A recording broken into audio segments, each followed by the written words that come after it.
يا أيها المزمل قم الليل إلا قليلا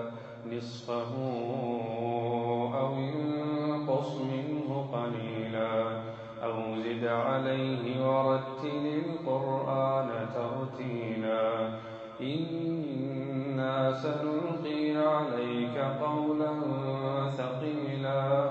إن ناشئة الليل هي أشد وطئا وأقوم قيلا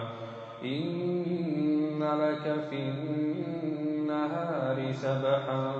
طويلا واذكر اسم ربك وتبتل إليه تبتيلا رب المشرق والمغرب لا إله إلا هو فاتخذه وكيلا واصبر على ما يقولون واهجرهم هجرا جميلا وذرني والمكذبين أولي النعمة ومهلهم قليلا إن لدينا أنكالا وجحيما وطعاما ذا غصة وعذابا أليما يوم ترجف الأرض والجبال وكانت الجبال كثيبا مهيلا إنا أرسلنا إليكم رسولا شاهدا عليكم كما أرسلنا إلى فرعون رسولا فعصى فرعون الرسول فأخذناه أخذا وبيلا فكيف تتقون إن كفرتم يوما يجعل الولدان شيبا السماء منفطر به كان وعده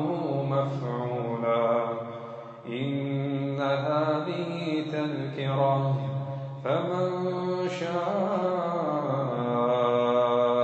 اتخذ إلى ربه سبيلا إن ربك يعلم أنك تقوم أدنى من ثلثي الليل ونصفه وثلثه وطائفة من الذين معك والله يقدر الليل والنهار علم أن لن تحصوا فتاب عليكم فاقرؤوا ما تيسر من القرآن علم أن سيكون منكم مرضى وآخرون يضربون في الأرض يبتغون من فضل الله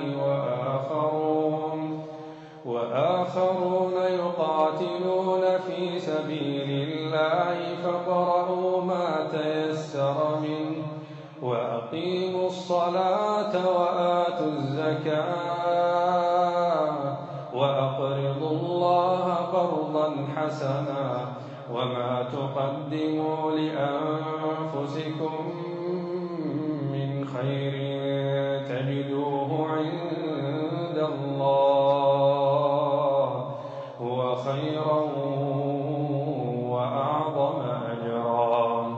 واستغفروا الله إن الله